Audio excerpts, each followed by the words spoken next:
You are sitting there, staring at your phone, waiting for a message that is not coming. And the worst part is not the silence.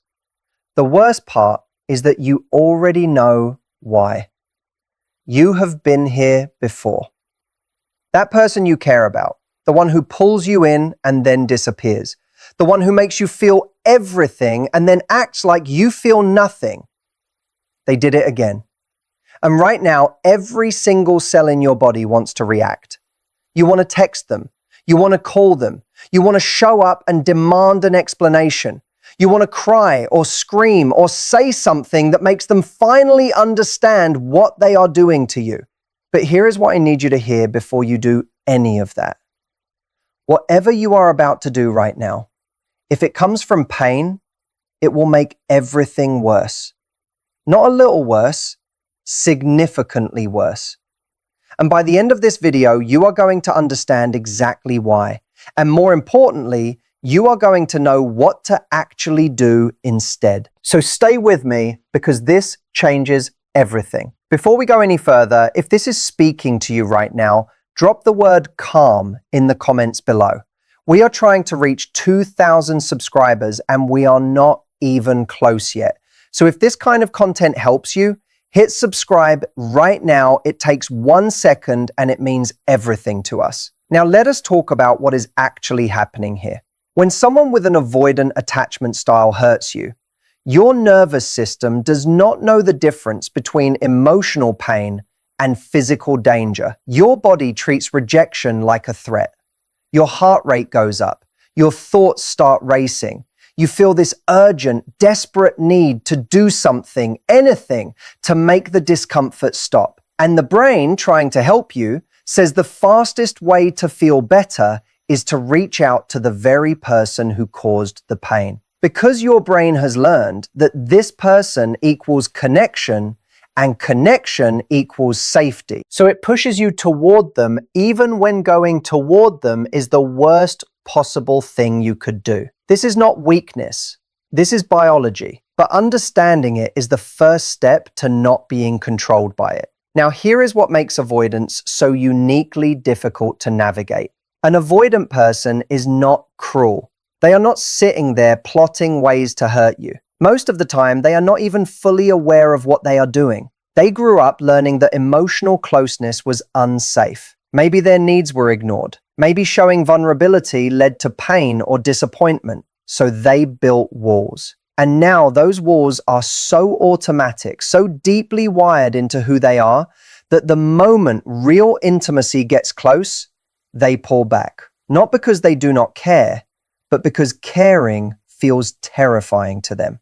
The problem is that when they pull back, the person on the other side, which is you, feels abandoned. And when you feel abandoned, your attachment system goes into overdrive. You start chasing.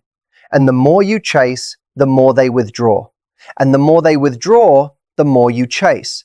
And suddenly, you are both trapped in this cycle that nobody wanted and nobody knows how to escape. Understanding this dynamic does not mean you excuse it.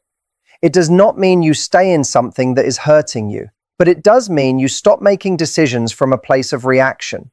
Because every reactive decision you make inside this cycle pulls you deeper into it. So what do you actually do instead? The first thing you need to do is pause before you respond to anything. I do not mean pause for 5 minutes. I mean pause long enough for your nervous system to settle. When you are in an activated emotional state, the part of your brain responsible for rational thinking is essentially offline. You are running on pure instinct and pure emotion. And pure emotion, when it comes to avoidance, almost always leads you to do the thing that makes the situation worse. So before you send that text, before you pick up the phone, before you say those words that you have been rehearsing in your head, ask yourself one question. Am I doing this because it is the right thing to do? Or am I doing this because I cannot tolerate this discomfort right now? If the answer is the second one, you wait. Not forever, but you wait. Because here is the truth that nobody tells you. Your pain is valid. Your feelings are completely legitimate. But reacting to an avoidant from a place of pain almost never gets you what you actually want. It usually just gives them more evidence that closeness equals overwhelm, which makes them pull back even further. You end up feeling more powerless and more misunderstood than you did before. The pause is not passive. The pause is strategic.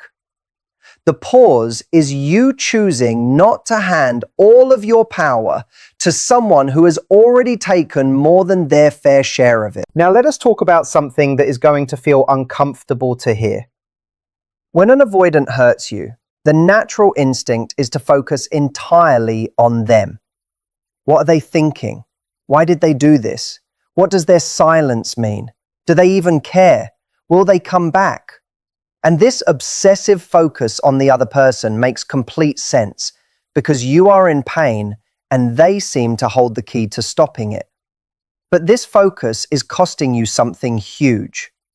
Every minute you spend analyzing their behavior is a minute you spend not attending to yourself.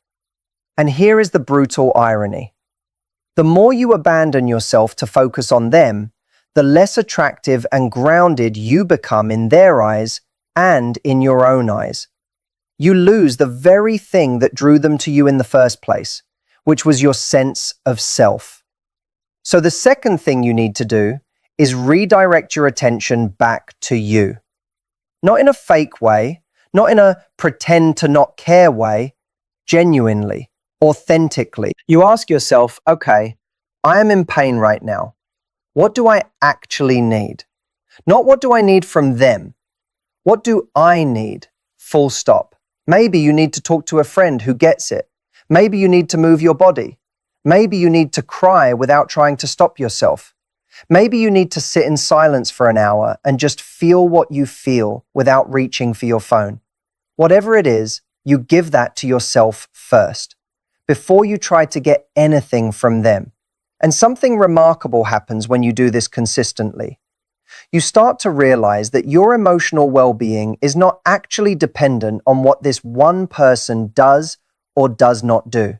That is not just a nice idea. That is a fundamental shift in your sense of power in this dynamic. And that shift, when it is real, changes how you show up, which changes how they experience you, which sometimes changes the entire dynamic. But even if it does not change them at all, it changes you. And you are the only one you have guaranteed control over anyway. Now I want to get really specific because I know what you are thinking. You are thinking, okay, this all sounds good in theory, but what do I actually say to them? What do I do when they resurface after days of silence like nothing happened? What do I do when they shut down in the middle of a conversation? What do I do when they say they care, but their actions say something completely different? Let us take these one at a time. When an avoidant disappears and then resurfaces like nothing happened, this is one of the most disorienting things about being in a dynamic with someone avoidant. The silence, the pull away, and then suddenly, hey, how are you? Or some casual message that gives no acknowledgement to the fact that they vanished. Your instinct might be to either play it cool and pretend you did not notice, or to immediately confront them and ask where they have been. Here is what actually works. You do not pretend it did not happen. That teaches them that disappearing has no consequence. But you also do not hit them with an emotional wall the moment they resurface, because that immediately activates their withdrawal response, and they shut down before you even get to say what you actually need to say. Instead, you respond warm, but not over-eager. You let the conversation breathe for a moment, and then, when there is an actual opening, you say something simple, honest, and calm. Something like, I noticed we lost touch for a bit, and I want you to know that when there is silence with no explanation, it affects me. I am not looking for an argument. I just think it is important we can talk about these things. Short, direct, not accusatory, not dramatic, but honest. This is very different from, I cannot believe you ignored me for a week. What is wrong with you? even if that is how you feel inside, because the second version gives them every reason to shut down and zero reason to engage. The first version leaves the door open for an actual conversation, and then you watch what they do with that, because the answer to that tells you more than anything they could say with words. When an avoidant shuts down in the middle of a conversation, this is excruciating. You are trying to connect. You are trying to be honest. And suddenly it is like talking to a wall. They go cold, monosyllabic, or they physically remove themselves. And you are left there feeling invisible and desperate and more activated than before. Here is what most people do in this moment. They escalate. They raise their voice, or they cry, or they say more words trying to get through, and the avoidant shuts down even more. Here is what actually works. You stop. Not in a punishing way, not as a power move. You stop because continuing to pour energy into a closed door is not going to open it. And you say something like, "It seems like this is not a good moment. Let us come back to this when we are both in a better place." And then you actually step away. This does the opposite of what they expect. They expect escalation. They are prepared for it. When you calmly step back, you remove the threat that their nervous system was responding to. And sometimes, not always, but sometimes, that is actually when they come toward you, because suddenly the pressure is gone. Even if they do not come toward you immediately, you have just shown yourself and them that you are not going to dissolve into panic when things get hard. And that is incredibly important for your own sense of dignity in this situation. When their words and their actions do not match. They say they care. They say you matter. They say they want this. And then they are emotionally unavailable. They cancel plans. They are hot and cold. They are present one day and a ghost the next. This is where most people get stuck in an exhausting loop of trying to figure out what is real. Do they mean it or not? Do they feel it or not? Here is the only question that actually matters. Are their actions creating the kind of relationship I actually want to be in? Not do they have potential? Not are they trying? Not do I understand why they are the way they are? But are the actual lived day-to-day experiences of being with this person matching what I need and want in a relationship? If the answer is no, no amount of understanding their attachment style or being patient or adjusting yourself is going to fix that unless they are also actively working on it. This is where compassion for someone else has to be balanced with honesty about yourself. You can understand why someone is the way they are and still decide that who they are right now is not compatible with what you need. Those two things can exist at the same time. Understanding someone does not obligate you to stay in something that is hurting you. Now, here is where I want to shift gears slightly, because there is another layer to this that almost never gets talked about. A lot of people who find themselves consistently attracted to avoidant types are not doing it by accident. This is not a criticism. This is a really important observation. If you look back over your relationship history and you notice a pattern, that you keep ending up with people who pull away, who are emotionally unavailable, who make you feel like you have to earn their love, then the question worth asking is not just why are they like this?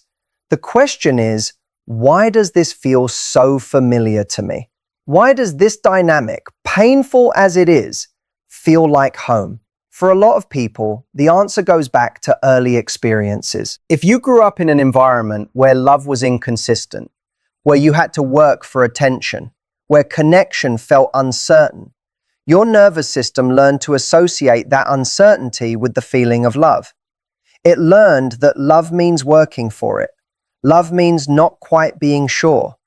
Love means that feeling of longing and relief,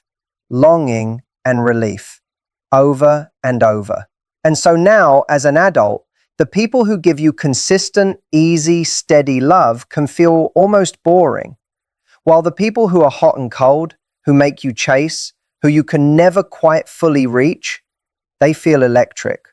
They feel like the real thing. But that electricity is not chemistry. That electricity is your nervous system recognizing a familiar wound. And until you start to heal that, you will keep finding yourself in the same dynamic with different people. The faces change, the names change, the story is always the same. This does not make you broken. It makes you human. And recognizing it is genuinely the beginning of changing it. So what does healing actually look like here? It starts with tolerating comfort. That sounds strange, but if you are used to uncertain love, stable love can feel uncomfortable. It can feel too easy. You can find yourself creating problems where there are none, pulling back when someone is consistently available, losing attraction to someone who is genuinely good to you. Healing looks like noticing when you do this and choosing differently. It looks like sitting with the discomfort of someone being consistently kind to you without pushing them away or assuming it is not real. It looks like practicing the belief that you are allowed to have love that does not hurt you. And that practice, that choosing differently, that is not passive. It is one of the hardest and most active things you will ever do. Now let us come back to the immediate situation, because I do not want you to leave this video without something concrete and practical for right now. If